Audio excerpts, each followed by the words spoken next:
Didekatkan lagi. Oke, baik. Oke, baik. Gimana kabarnya? Alhamdulillah sehat. Sehat. Udah Ya. cuti bersama berapa hari ini ya? 4 hari kemarin. 4 iya. hari. Gimana Habis. Idul Adhanya? Saya kemarin kebetulan domisili di Pontianak, jadi pulang ke Pontianak. Pulang ke Pontianak, berkumpul bersama keluarga yang Benar pasti sekali, momennya ya. iya. Oke, baik. Nah, tema kita di siang hari ini terkait dengan mengenal lebih dekat program JKN. Mungkin ada di antara pendengar kita yang belum tahu apa sih program JKN, kemudian sejak kapan program itu ada, seperti apa, dan lain sebagainya. Mungkin Pak Adi bisa menjelaskannya, Pak. Baik, terima kasih. Selamat pagi pendengar Pro 1 RRI Sintang. Perkenalkan, nama saya Andi Saputra. Saya Kepala Bagian SDM UK untuk kantor cabang Sintang. Nah, terkait dengan, benar sih, program JKN itu sudah lama. Tapi kalau tidak biasanya kalau belum mendengar lebih jelaskan, maka ada peribahasa tak kenal maka tak sayang begitu. Okay. Nah, terkait program JKN sendiri sebenarnya sudah 1 dekade ini program ini berjalan semenjak 1 Januari 2014. Nah, program ini sebenarnya memang awal mula dari terbentuknya Undang-Undang SJSN nomor 40 tahun 2004 begitu ya, di mana pemerintah bercita-cita negara kita ini mempunyai sistem jaminan sosial begitu ya, untuk seluruh masyarakat Indonesia itu mempunyai perlindungan terkait dengan pembiayaan jaminan kesehatan. Nah, untuk melaksanakan program tersebut, pemerintah pun membentuk Undang-Undang nomor 24 tahun 2011, di mana terbentuklah 2 badan penyelenggara, BPJS Kesehatan dan BPJS Ketenagakerjaan. Nah, untuk BPJS Kesehatan sendiri itu diamankan khususnya untuk menangani terkait dengan perlindungan jaminan kesehatan. Jadi memang program JKN ini sudah berjalan sejak 1 Januari 2014. Oke, ternyata sudah cukup lama begitu ya. Mungkin masyarakat juga mungkin ada yang sudah tahu, ada yang sudah merasakan bagaimana pelayanannya dan lain sebagainya ya Pak Adi ya. Pastinya. Pastinya ya, karena sudah cukup lama, sudah 10 tahun ya. Benar sekali. Oke, baik. Pak Andi, kenapa sih harus ada program JKN ini? Tujuannya untuk apa sebenarnya? Ya, sebenarnya dengan ada program jaminan kesehatan nasional sendiri sebenarnya ada 3 fungsi sih, Mbak. Yang pertama memang terkait dengan sedia payung sebelum hujan sebagai proteksi, sebagai perlindungan begitu ya, karena seperti kita ketahui bersama, sakit itu tidak tahu kapannya, ya. Dan sakit itu kita juga tidak bisa mengestimasi biayanya begitu, karena ada yang beranggapan sakit ini ringan, ternyata begitu diperiksa ternyata membutuhkan biaya yang besar juga. Ada penyakit-penyakit yang lain juga. Betul, ada penyakit penyerta sehingga dibutuhkan biaya yang lebih. Makanya salah satu program tujuan program ini adalah sebagai perlindungan kepada masyarakat, khususnya masyarakat Indonesia terkait dengan penjaminan kesehatannya. Yang kedua terkait dengan ini sharing, berbagi. Gotong royong gitu ya, di mana konsep pembiayaan ini memang bersifat gotong royong gitu. Seperti kita ketahui iurannya kan cukup terjangkau ya Mbak ya. Dengan kelas 3, ilustrasinya kelas 3 cuman membayar 42.000 begitu ya, di mana satu orang per jiwa, di mana 7.000-nya sudah disubsidi oleh pemerintah begitu ya. Nah, kalau masyarakat mengalami gangguan kesehatan dengan biaya iuran yang sangat terjangkau itu sudah bisa mengakses pelayanan kesehatan. Artinya ilustrasinya misalnya contoh ada yang sakit jantung harus operasi, biayanya 150 juta begitu ya. Nah, itu dibutuhkan gotong royong sekitar 3.000-an jiwa peserta gitu ya, yang rutin membayar iuran secara tidak langsung membantu biaya yang sakit. Terus yang ketiga terkait dengan compliance, artinya patuh gitu. Memang mungkin di masyarakat kita ada yang mampu begitu butuh pelayanan kesehatan, dia bisa membiayai dirinya sendiri begitu, tetapi karena undang-undang yang sudah diberlakukan, mau nggak mau juga harus patuh terkait dengan regulasi begitu ya, di mana juga wajib berkontribusi terkait dengan program jaminan kesehatan begitu. Oke, nah itu ada perbedaannya nggak Pak Andi antara JKN sama BPJS Kesehatan? Yang biasanya orang lebih tahu kan BPJS Kesehatan ya. Itu seperti apa perbedaannya atau ada kesamaan-kesamaan? Kalau seperti yang saya sampaikan pertama, memang JKN ini adalah nama programnya, Jaminan Kesehatan Nasional, sedangkan BPJS Kesehatan itu adalah badan penyelenggaranya. Badan Penyelenggara Jaminan Sosial Kesehatan. Nah, kalau boleh bercerita lebih sebelumnya, memang terkait dengan badan penyelenggara sendiri ini memang sudah cikal mulanya itu sudah lama Mbak. artinya sudah diselenggarakan oleh pemerintah. Dulu di 1968 itu ada namanya BPDPK. Itu badan penyelenggara dana pemeliharaan kesehatan. Itu memang dari Pak GAC WBC ya, cita-citanya bahwa masyarakat ini punya pemeliharaan kesehatan. Terus di 1984 BPDPK itu berubah menjadi PT Perum Husada Bakti. Nah di tahun 1992 juga berubah lagi menjadi PT Askes, PT Asuransi Kesehatan. Nah di 1 Januari 2014 PT Askes bertransformasi menjadi BPJS Kesehatan. Dulu kami pegawai PT Askes yang dulunya di bawah naungan BUMN, sekarang langsung di bawah Presiden gitu. Oke, tapi kalau Askes sendiri masih berjalan sekarang atau seperti apa? Masih. Kalau terkait Askes masih berjalan, itu sudah bergabung menjadi peserta BPJS Kesehatan, peserta JKN. Karena dulu di PT Askes kami hanya diamanatkan mengelola jaminan kesehatan bagi ASN saja ya. Tetapi begitu di 1 Januari 2014 kepesertaannya semakin bertambah, termasuk peserta yang dibantu oleh pemerintah begitu. Dulu yang jaminan kesehatannya anggota TNI Polri yang dikelola oleh ABRI itu masuk ke BPJS Kesehatan. Teman-teman dari perusahaan yang dulu dikelola oleh PT BPJAM swasta gitu ya, itu juga masuk menjadi peserta BPJS Kesehatan begitu. Oke. Tadi Bang Andi kan sebutkan ada gotong royong nih di programnya JKN. Artinya bahwa ketika saya membayar mungkin tadi 42.000 atau 41.000 untuk kelas 3 ya Bang Andi ya. Itu sudah membantu orang lain yang membutuhkan begitu. Nah, seperti apa sih Bang? Ya salah satu prinsipnya dari tadi kan gotong royong itu ya, artinya bahwa sehat akan membantu yang sakit begitu. Nah, mungkin bisa dijelaskan. Ya ilustrasinya memang konsepnya gotong royong ya ini berlaku bilangan besar. Semakin rutin peserta membayar iuran, semakin patuh peserta membayar iuran, otomatis semakin besar dana yang disiapkan untuk membantu yang sakit. Ya tadi saya contohkan ilustrasi itu untuk pasien jantung saja. Kalau ternyata memang terindikasi penyakit jantung dan harus dioperasi, itu secara hitungan itu butuh 3.571 jiwa peserta yang rutin membayar iuran untuk membantu yang sakit. Nah mungkin di sekitar kita juga sering dengar ya Mbak ya, ada yang cuci darah harus setiap hari begitu ya. Kalau secara hitung matematis dengan iurannya sendiri kan pasti tidak cukup ya, dengan 42.000 gitu membayar 1 bulannya, sedangkan untuk pembiayaan 1 bulan saja cuci darah bisa 8-10 juta. Nah itu secara tidak langsung masyarakat yang sehat yang rutin membayar iuran itu juga berkontribusi untuk membayarkan iuran bagi yang sakit. Itulah konsep gotong royongnya begitu. Konsep gotong royongnya ya begitu ya, saling membantu ya. Benar. Oke baik. Nah Bang Andi tadi kan itu kalau misalnya kelas 3 42.000, tapi sekarang kan seperti apa sih yang sekarang menjadi program pemerintah, katanya tidak per kelas lagi. Terkait dengan ini sebenarnya iwal dari terbitnya Perpres 59 tahun 2024. Terus terkait dengan KRIS ini juga masih sedang dibahas lagi di tingkat pusat ya terkait konsepnya. Tapi untuk saat ini yang bisa kami sampaikan memang untuk besaran iuran masih tetap sama, Mbak.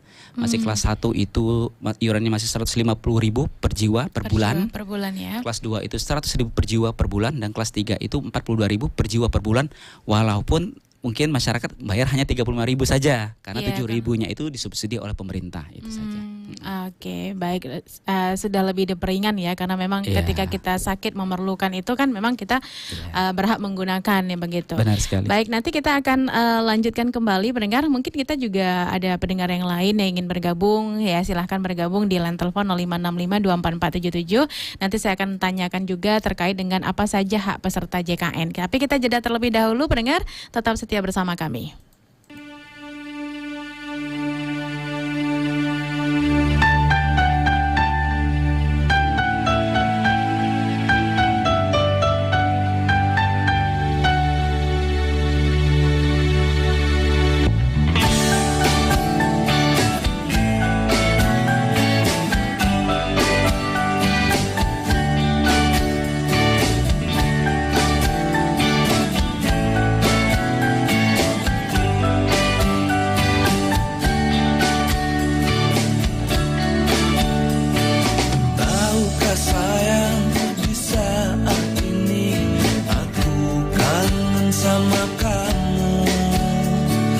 Setiap malam aku tak pernah berhenti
menyadarkan aku terlalu merindu.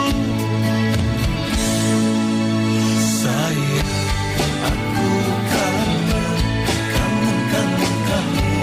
Aku kangen sama kamu.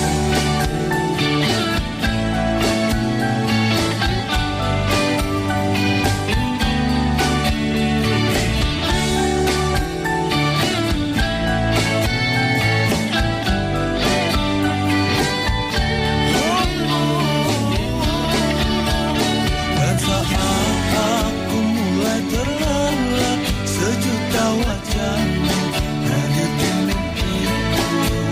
Dan saat pagi membangunkanku, menyadarkan aku terlalu merindu. Dan saat aku mulai terlelap, sejuta wajahmu hadir di mimpiku. Dan saat pagi membangunkanku, menyadarkan aku terlalu merindu. Sayang, aku kangen. Aku kangen sama kamu. Sayang, aku kangen. Aku kangen sama kamu.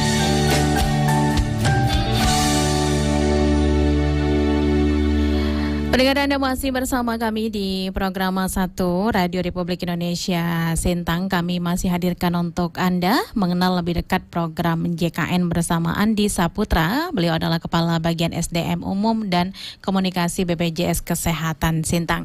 Mungkin ada di antara Anda juga yang ingin bergabung, ya silahkan juga ingin bergabung. Anda juga bisa menyaksikan kami di YouTube RRI Sintang. Kita akan lanjutkan ke pertanyaan berikutnya. Tadi sebelum break kita sudah nanya apa saja sih kewajiban dari peserta JKN itu ya, atau hak mereka juga apa? Silahkan Pak. Ya, baik. Terkait dengan hak dari peserta JKN, memang jika peserta masyarakat itu sudah menjadi peserta JKN, tentunya peserta juga harus paham ya dengan hak-haknya sebagai peserta JKN.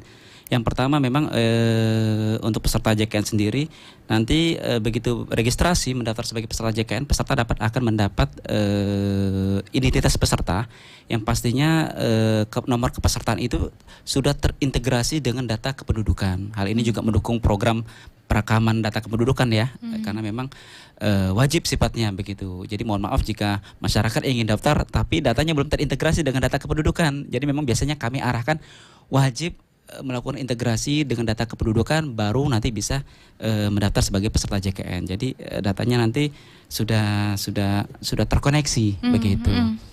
Terus yang kedua, memperoleh informasi terkait dengan hak dan kewajiban sebagai peserta JKN begitu. Terus yang ketiga, yang pastinya mendapatkan pelayanan kesehatan di fasilitas yang bekerja sama dengan BPJS Kesehatan terkait dengan haknya. Kemudian menyampaikan pengaduan, kritik, saran kepada BPJS Kesehatan, serta menentukan fasilitas kesehatan di tempat peserta terdaftar. Jadi untuk pembelian fasilitas kesehatan tingkat pertamanya itu sesuai dengan pilihan peserta, sesuai dengan aksesnya yang peserta untuk berkunjung lebih dekat di fasilitas kesehatan yang peserta ingin dapatkan begitu. Itu terkait dengan hak dari peserta JKN. Untuk kewajiban sendiri memang yang pertama, karena program JKN ini bersifat wajib gitu ya Mbak ya. Jadi wajib mendaftar sebagai peserta JKN, wajib mendaftarkan diri beserta anggota keluarganya begitu. Dan wajib membayar iuran juga begitu. Jadi tidak hanya wajib daftar tapi juga wajib membayar iurannya terkait dengan kepesertaan JKN. Kemudian memberikan data yang benar dan lengkap begitu. Data yang benar dan lengkap secara lengkap, kemudian melaporkan jika ada perubahan. Nah, misalnya dulu saya tinggal di kecamatan A, kemudian pindah ke kecamatan B. Mohon dilaporkan ke kami untuk kami update juga data kepesertaannya. Mungkin termasuk dengan data FKTP-nya ya, fasilitas kesehatannya. Mungkin sekarang di kecamatan A dekat, sekarang kecamatan B jauh, nanti seyokinya juga pindah ke Vaskes yang ada di kecamatan B begitu. Kemudian ya mentaati prosedur yang berlaku terkait dengan pelayanan kesehatan itu. Oke, baik. Nah, Bang Andi, itu kalau misalnya kita mau mengurus kepesertaan itu apa syarat-syarat yang harus kita siapkan? Karena memang mungkin yang dari daerah juga kan daripada 2-3 kali turun dan lain sebagainya, biar langsung bisa jadi 1 hari mungkin begitu. Seperti apa Bang syarat-syarat yang diperlukan untuk bisa mengurus JKN? Nah, untuk peserta mandiri, khususnya peserta yang mendaftar iurannya secara mandiri begitu ya. Untuk persyaratan pendaftarannya gampang saja sih Mbak, cukup melampirkan kartu keluarga begitu ya. Dan rekening bank begitu, nanti akan diproses oleh frontliner kami. Nah, untuk pendaftaran sendiri sebenarnya kami sudah membuka kanal-kanal pendaftaran, jadi tidak mesti ke kantor juga berkunjung gitu. Bisa melalui Pandawa, kami ada nama pelayanan melalui WhatsApp gitu ya di nomor 081 18165 165. Jadi nanti begitu di chat nanti akan ada feedback dari operator begitu ya untuk peserta melampirkan persyaratannya. Yang pasti persyaratan induknya yang pertama kartu keluarga dan nomor rekening tabungan begitu. Nah, tabungan sendiri bisa tabungan ada beberapa bank yang sudah kerjasama dengan kami, Bank BRI, BNI, Mandiri begitu ya, BCA juga dan Bank BSI Syariah begitu. Itu terkait dengan nomor rekeningnya. Nomor rekeningnya ya. Oke, baik. Nah, tadi kan Bang Andi bilang kalau misalnya berpindah alamat harus melaporkan. Nah, kalau misalnya ada anggota keluarga yang sudah meninggal, itu seperti apa Bang Andi prosedurnya? Ya, terkait dengan perubahan data memang itu tadi sebagian kecil saja contohnya terkait dengan perubahan alamat. Jika terkait dengan perubahan susunan anggota keluarga di KK juga mau dilaporkan kami, contoh tadi yang meninggal itu wajib dilaporkan juga. Karena kalau tidak dilaporkan untuk peserta mandiri itu iurannya akan terus bertambah jika tidak dilaporkan. Nah, biar tidak memberatkan, seyogyanya itu dilaporkan dengan membawa surat keterangan kematian. Nanti secara data akan kami update menjadi statusnya meninggal sehingga iuran tidak terus bertambah. Begitu juga misalnya dulu dalam susunan anggota keluarga ada 4, terus satunya sudah menikah pindah KK, itu mau juga dilaporkan ke kami. Jadi bisa kami lakukan update data gitu. Oke, kalau melaporkan ada persyaratan yang harus dibawa atau seperti apa Bang? Kalau jika terjadi perubahan di susunan anggota keluarga tentunya yang pasti melampirkan kartu keluarganya yang terbaru ya, terbaru. Kalau ternyata misal tadi meninggal juga dilampirkan juga surat keterangan meninggalnya begitu. Oke, baik. Nah, siapa saja sih Bang Andi yang bisa menjadi atau kepesertaan JKN ini? Untuk peserta JKN sendiri, kalau kami membaginya menjadi 2 bagian, Mbak. Yang pertama peserta bukan penerima iuran, yang kedua ada peserta penerima iuran. Nah, untuk peserta yang bukan penerima iuran ini bermacam-macam segmen, begitu. Ada peserta mandiri, begitu ya. Ada peserta yang iurannya dibayarkan oleh pemerintah.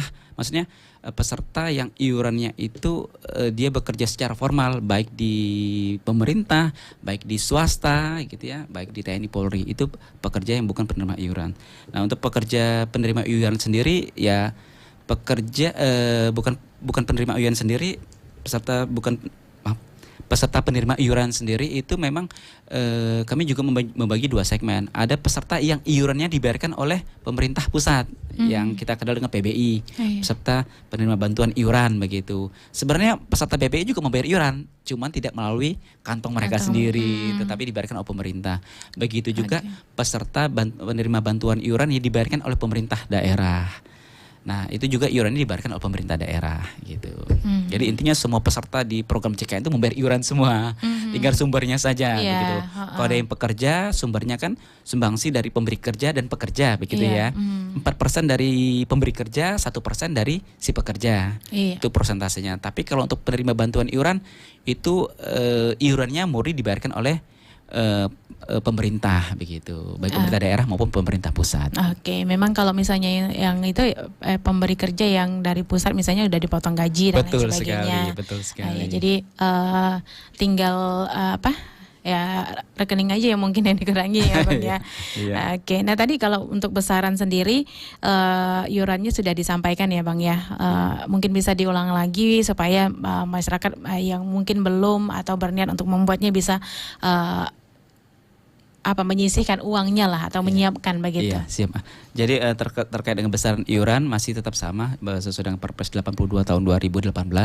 Untuk khusus peserta mandiri itu iurannya kelas 1 150.000 per bulan per jiwa, kelas 2 itu 100.000 per bulan per jiwa, dan kelas 3 itu 42.000 per bulan per jiwa. Tetapi masyarakat cukup membayar 35.000 karena 7.000-nya tadi sudah disubsidi oleh pemerintah. Begitu. Oke, baik. Nah, Bang Andi katanya sebutkan lagi nomor yang tadi disebutkan terlalu cepat. Nomor Pandawa ya. Iya, betul. 081 18 165 165.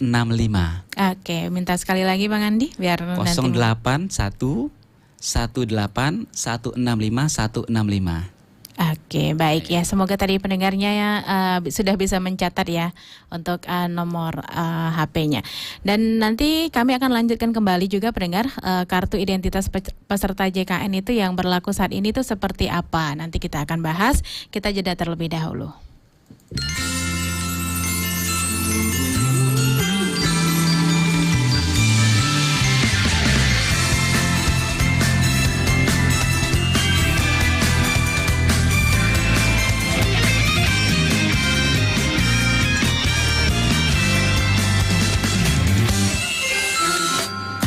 Saat lelah ku mencari cinta yang tak kunjung datang, kau selalu ada di sini. Di depan mataku, tempat untuk ku berbagi perasaan yang tersimpan, namun tak kuduga kaulah yang ku tunggu.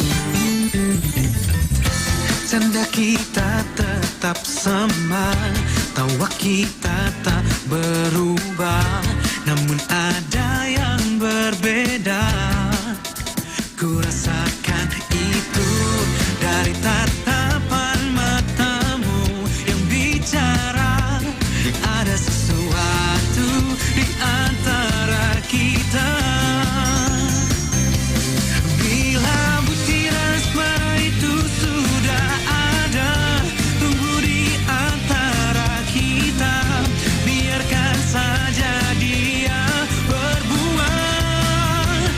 Ku harap kau rasakan apa yang ku rasa, sungguh aku tak kuasa menahan rasa di dada. Jangan kau dustai hati, bila semua telah terjadi, sudahlah nikmati saja keadaan ini. Namun sungguh tatapanmu yang bicara, ada sesuatu di antara kita.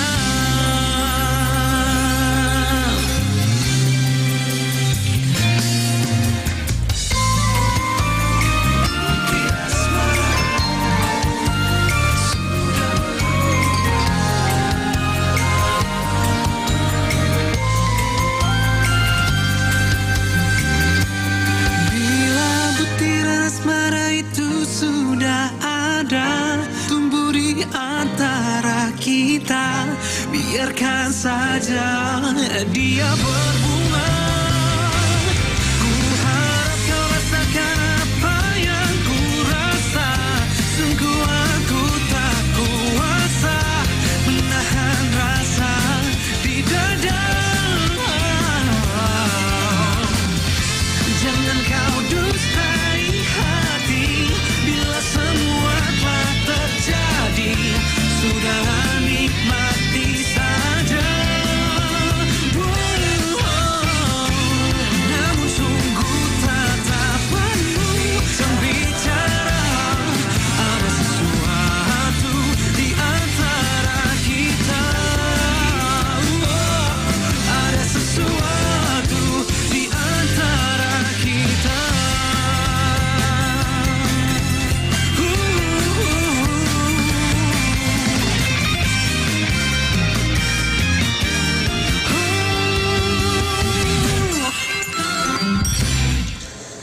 Aduh, ternyata nggak bener ya info ini.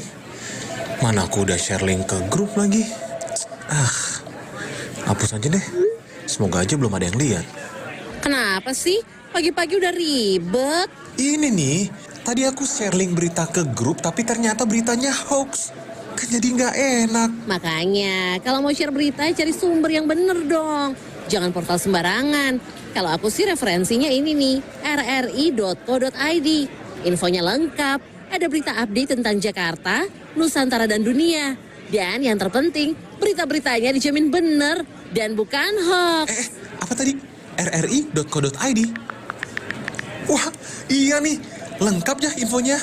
Ada juga berita foto, video, infografis, dan bisa sambil streaming RRI juga. Wah, mantep sih ini. Pokoknya update berita tentang daerah kita yang benar alias anti-hoax ya di rri.co.id.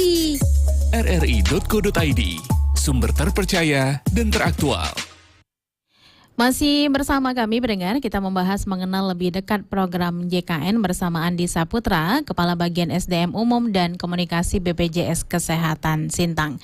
Kami masih berbagi informasi untuk Anda yang mungkin juga ingin mendaftarkan karena belum menjadi anggota JKN, silahkan ya. Untuk pertanyaan-pertanyaannya mungkin yang perlu diketahui juga boleh bergabung bersama kami di WA, juga boleh 0857 4740, nanti saya akan bacakan. Nah, kita langsung aja ke kartu identitas peserta JKN yang saat ini berlaku seperti apa, Bang Andi, silakan. Untuk kartu peserta JKN sendiri memang sekarang kami sudah integrasi dengan data Dukcapil. Jadi misalnya peserta yang daftar gitu ya, yang sudah menjadi peserta JKN itu jika ingin menggunakan haknya ke fasilitas pelayanan kesehatan itu cukup menunjukkan NIK-nya saja. Jadi itu sudah integrasi dengan data kepesertaan di BPJS Kesehatan. Tetapi sebelum terintegrasi itu kan kami juga dulu pernah menerbitkan kartu sebelumnya. Nah, kartu yang sudah pernah terbit itu juga masih berlaku. Dulu kalau PT Askes itu warna kuning. Iya, ya, betul. Benar ya? Iya, warna kuning itu juga masih berlaku begitu. Kartu-kartu yang BPJS Kesehatan yang dulu juga yang pernah kami cetak juga masih berlaku. Kemudian kartu yang dari dulu bantuan pemerintah pusat gitu ya, jika datanya sudah terintegrasi itu juga masih berlaku. Cuman sekarang memang kami lebih cenderung karena sudah di launching oleh pemerintah single identity number, penunggalan data identitas gitu ya. Jadi untuk pendaftaran sekarang, untuk kartu sekarang kami sudah tidak melakukan pencetakan lagi.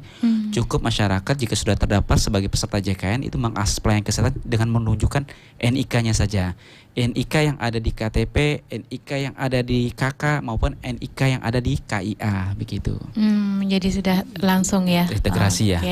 Oke. Kalau yang kartu Askes orang tua saya masih ada tuh, Bang Andi. Masih ada ya. Kenang-kenangan ya, Mbak. Iya, masih ada kartunya. Karena sudah tidak dicetak lagi. Iya, betul, masih ada, masih sering pakai juga ya. Kemudian tadi ya yang NIK sebagai identitas tunggal tadi seperti yang Bang Andi sampaikan ya, Bang ya, untuk NIK ini untuk mungkin kalau udah kartunya nggak perlu dibawa, hanya menunjukkan NIK aja bisa ya. Bisa.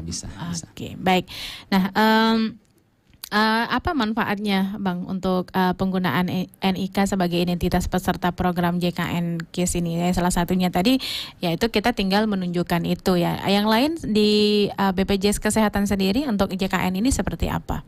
Yang pasti dengan penggunaan NIK simplifikasi identitas ya, Mbak ya. Artinya kami memastikan bahwa identitas peserta JKN itu sudah sesuai dengan data kependudukan yang ada di kita begitu.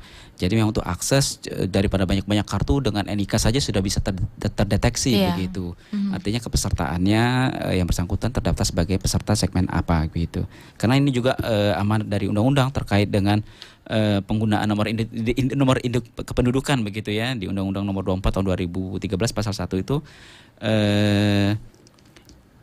identitas penduduk yang bersifat unik atau khas. Jadi kita bisa pastikan NIK antara salah satu masyarakat penduduk gitu ya dengan yang lain dipastikan tidak boleh sama begitu. Sehingga dengan simplifikasi nomor identitas kita menggunakan NIK tersebut. Ya, jadi untuk seperti yang Mbak tadi sampaikan terkait dengan akses, misal kita kelupaan kartu ya bisa menggunakan NIK, pasti kita semua yang punya KTP pasti bawa KTP kan, gitu, pasti bawa KTP gitu ya. Artinya bisa menunjukkan nomor NIK-nya. Kalau ternyata memang lupa membawa kartunya juga bisa menunjukkan nomor digitalnya yang bisa di-download di HP gitu ya. Nanti saya juga akan sampaikan itu begitu. Oke. Nah, tapi kalau misalnya untuk yang belum berusia 17 tahun atau seperti apa itu untuk Nah, kalau untuk ya bagi masyarakat yang belum berusia 17 tahun dan belum mempunyai KTP itu bisa menunjukkan NIK yang ada di KK Di KK. ataupun di KIA. Itu juga sudah terintegrasi dengan kepesertaan JKN begitu. Oke, baik. Nah, kalau penggunaannya sendiri itu seperti apa Bang Andi untuk JKN itu? Terkait dengan alur pelayanan kesehatan, memang untuk menjadi peserta JKN memang ada prosedur yang harus ditaati. Bukan berarti kita peserta JKN semau gue nih begitu, tapi ada prosedur yang harus ditaati. Ini yang biasanya kami juga masif menginformasikan ke masyarakat begitu ya, terkait dengan alur prosedur. Jadi memang konsepnya memang itu jika masyarakat mempunyai gangguan kesehatan, tempat yang pertama kali dikunjungi adalah fasilitas kesehatan tingkat pertama di tempat peserta terdaftar. Makanya tadi peserta terdaftar di mana? Ya peserta yang memilih sendiri, tergantung aksesibilitasnya enaknya di mana, geografisnya enaknya di mana. Nah, kalau ternyata memang saat berkunjung di fasilitas kesehatan tingkat pertamanya, oh Bapak, Ibu ini butuh penanganan yang lebih lanjut berdasarkan indikasi medis yang disampaikan oleh tenaga medis begitu ya. Nah, silakan akan dirujuk sesuai dengan indikasi medisnya, sesuai dengan penyakitnya ke rumah sakit tingkat lanjutan begitu. Dan biasanya akan dibuatkan pengantar juga oleh FKTP ke rumah sakit begitu. Itu alurnya. Tetapi bagaimana untuk kasus-kasus yang gawat darurat? Iya. Nah, untuk gawat darurat nggak perlu lagi ke FKTP, tidak perlu lagi ke puskesmas, langsung saja akses ke rumah sakit terdekat. Itu maksudnya ke fasilitas kesehatan terdekat. Karena kan gawat darurat kita tahu kriterianya, kalau tidak ditangani segera bisa mengalami kecacatan tetap gitu ya, bisa mengalami gangguan fungsi organ gitu ya, dan bisa mengalami kematian. Nah, itu untuk kasus-kasus seperti itu bisa langsung akses ke fasilitas kesehatan terdekat begitu. Oke, baik. Nah, ini ada yang bertanya nih Bang Andi. Kalau misalnya udah nunggak terus kita sakit, perlu banget untuk kartunya digunakan di rumah sakit. Seperti apa prosedurnya dan apakah harus bayar terlebih dahulu atau seperti apa baru aktif? Nah, ini edukasi kami begitu memang terkait dengan peserta iuran. Jadi memang konsepnya begitu, iuran peserta itu menunggak ataupun terlambat membayar begitu ya, maka secara otomatis kepesertaannya akan nonaktif. Jadi memang edukasi kami setiap awal bulan gitu ya, maksimal tanggal 10 itu sudah membayar iuran JKN. Tetapi bagaimana peserta yang lupa gitu ya, terus menunggak, apakah bisa langsung aktif? Ya, pesertanya bisa langsung aktif begitu membayar tunggakan iurannya begitu. Cuman kan edukasi kami memang terkait dengan tunggakan iuran biasanya dia kan terakumulasi. Yang sering terjadi di lapangan ini, pesertanya lupa membayar iuran terlalu lama, begitu membayar secara langsung total itu biasanya keberatan karena jumlahnya sudah terlalu besar. Nah, kami sendiri di BPJS Kesehatan untuk terkait dengan kondisi tersebut ada program namanya rehab, rencana pembayaran bertahap. Jadi peserta itu bisa mencicil iurannya, misal nunggaknya 12 bulan begitu ya. Nah, pesertanya bisa mencicil maksimal juga 12 bulan terkait dengan tunggakan iurannya begitu. Nah, kepesertaannya bagaimana? Kepesertaannya akan aktif jika tunggakannya sudah selesai, sudah lunas dulu baru bisa aktif begitu. Tetapi jika punya dana lebih ya, jika ingin membayar secara langsung juga bisa gitu, langsung aktif juga. Cuma nanti kan ada namanya denda pelayanan yang ada di rumah sakit begitu. Itu yang kita hindari bersama. Oke, baik. Nah, Bang Andi, ada yang mengatakan begini, kita kan bayar tiap bulan, sakit juga nggak setiap tahun sakit atau bahkan bertahun-tahun mungkin kita nggak sakit nih, padahal kita udah bayar nih tahun-tahun sebelumnya 5 tahun, 10 tahun dan lain sebagainya.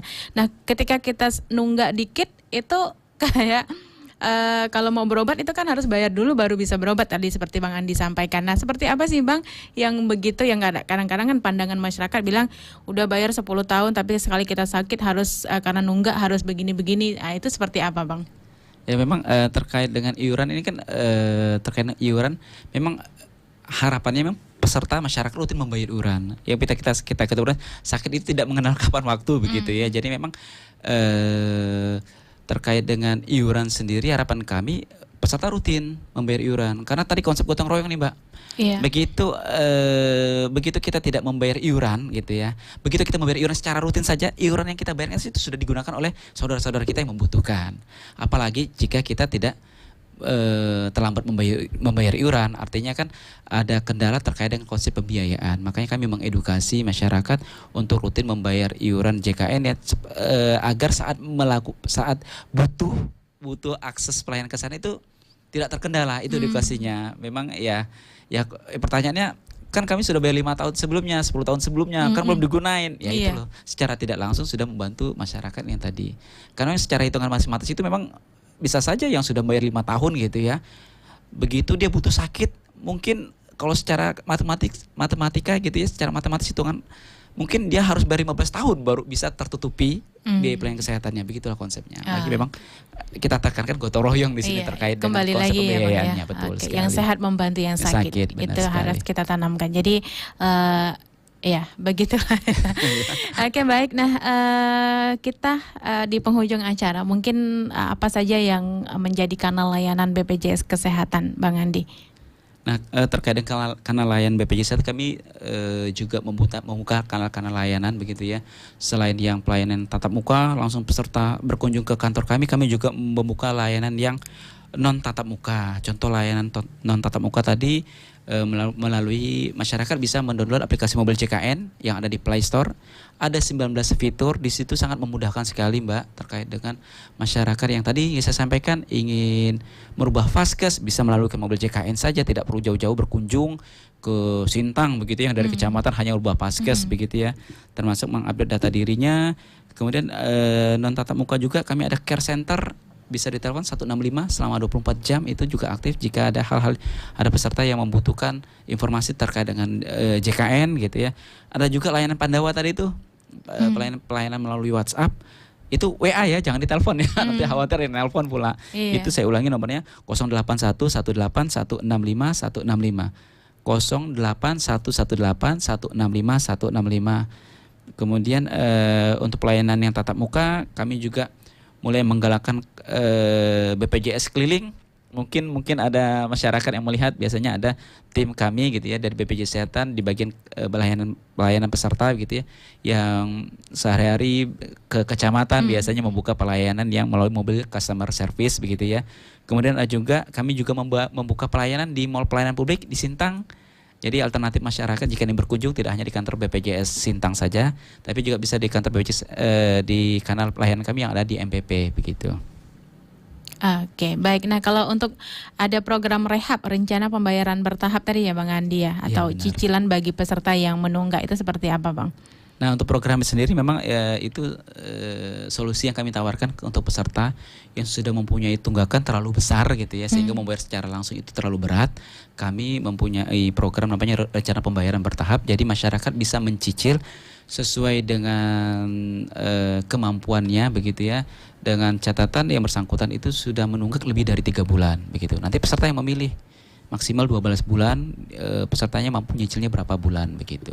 Dengan catatan kepesertaannya akan aktif jika cicilannya sudah selesai begitu. Iya, itu terasa berat karena satu keluarga mungkin ada 4 orang ya Bang. Benar ya, sekali. Jadi akan terasa berat. Menggulung, ya. Iya. Oke, baik. Nah, kalau untuk antrian sendiri, antrian online, manfaatnya untuk peserta seperti apa Bang? Nah, terkait dengan transformasi digital di kami juga mengembangkan mekanisme sistem antrian online itu khususnya di pelayanan kesehatan begitu. Jadi peserta yang ingin berkunjung begitu ya, kami sudah membuat aplikasi namanya antrian online yang sudah teman-teman di pelayanan kesehatan juga sudah menjalankan begitu ya. Jadi peserta jika ingin berkunjung ke FKTP itu sudah bisa mengambil nomor antrian melalui gadgetnya begitu. Artinya nanti di FKTP juga, oh nanti Bapak Andi akan datang, ada pasien. Begitu juga ke rumah sakit begitu. Kita juga sudah kembangkan sistem antrian online. Harapannya itu tidak terjadi penumpukan di antrian di fasilitas kesehatan begitu. Sehingga masyarakat sudah bisa berestimasi kapan waktu berkunjungnya begitu. Kok saya dapat antrian nomor 10 begitu ya di sistem. Waktu berkunjung saya estimasi jam 9 dilayani. Ya, saya mungkin datangnya di jam 8.30, tidak dari jam 7 kan begitu. Tidak menunggu lama. Sehingga tidak terjadi penumpukan di fasilitas kesehatan begitu. Oke, baik. Nah, ada fitur-fitur dalam aplikasi mobile JKN seperti apa Bang? Ada berapa fiturnya yang bisa dimanfaatkan oleh peserta JKN ini? Untuk fitur sendiri di aplikasi Mobile JKN itu ada 19, tapi di dalam fiturnya, di dalam aplikasinya sendiri nanti banyak lagi turunannya. Jadi yang pertama ada info program JKN, ada info lokasi Paskes. Jadi saya misalnya klik menu di info lokasi Paskes di Mobile JKN, saya akan bisa tahu fasilitas kesehatan terdekat di Sintang ini, walaupun saya bukan orang Sintang, tapi secara sistem akan membaca yang terdekat sini di mana. Jadi kita bisa berestimasi berkunjung kemana. Terus ada info riwayat pelayanan kesehatan. Jadi saya pernah berobat ke rumah sakit nih. Saya dulu sakit apa sih? Saya bisa klik itu, terlihatlah riwayat pelayanan kesehatan saya. Ada juga program rehab. Jika ingin ikut program rehab juga bisa daftar di situ. Penambahan peserta, info peserta, pendaftaran pelayanan antrian tadi, konsultasi dokter juga ada bisa. Perubahan data peserta, pengaduan layanan JKN, terus info ketersediaan tempat tidur. Nah, jadi kita juga sudah bangun sistem itu. Jika masyarakat ingin ngecek, rumah sakit ini masih ada kosong nggak? Iya. Jika rumah sakit ini mengupdate fasilitas tempat tidurnya, maka akan terbaca juga di mobil JKN-nya. Terus info jadwal tindakan medik operatif juga bisa tahu. Info iuran juga. Jadi nggak perlu jauh-jauh datang ke kantor BPJS atau KPP. Pak, tunggakan saya berapa sih? Pak, berapa bahasa harian saya? Dari gadget sudah bisa terlihat begitu berapa iurannya. Untuk pendaftaran auto debit, sekarang yang terbaru kami juga ini terkait dengan program TB ya, ada juga informasi terkait dengan minum obat biar tidak lupa gitu. Jadi ada totalnya ini ada kurang lebih ada 19 fitur yang ada di mobil JKN begitu. Oke, dan itu bisa dimanfaatkan oleh masyarakat ya. Betul sekali. Oke, baik, Bang Andi, kita di penghujung acara. Mungkin ada hal yang ingin disampaikan kepada masyarakat kita terkait dengan JKN ini. Ya, besar harapan saya terkait dengan untuk Sintang sendiri, memang kita sudah mencapai universal hard coverage, itu artinya hampir seluruh penduduk Kabupaten Sintang ya sudah terdaftar sebagai peserta JKN. Harapan kami ya seperti program gotong royong tadi tiga ada sharing, terus perlindungan dan compliance bagi peserta masyarakat yang belum terdaftar sebagai peserta JKN, silakan mendaftar sebagai peserta JKN begitu ya. Untuk peserta yang sudah terdaftar menjadi peserta JKN, mohon dapat membayar iuran secara rutin setiap bulannya itu. Karena ya sedia payung sebelum hujan. Kita tidak tahu sakit kapan. Harapan kami ya kalaupun ternyata belum menggunakan anggap itu sebagai ibadah membantu saudara-saudara kita yang membutuhkan gitu. Oke, baik ya, jangan menunggak, nanti berat banget bayarnya ya. Benar Bang Andi ya. sekali. Jadi kalau bisa setiap bulan ya untuk bisa rutin membayar iuran JKN. Baik, terima kasih Bang Andi Saputra untuk siang hari ini. Pendengar, kami akhiri sampai di sini ya Talkshow Radio mengenal lebih dekat program JKN bersama Kepala Bagian SDM Umum dan Komunikasi BPJS Kesehatan Sintang, Andi Saputra. Terima kasih untuk kebersamaan Anda. Selamat siang, nanti pukul 11 kami akan bergabung dengan Pro 3 untuk ikuti dinamika olahraga.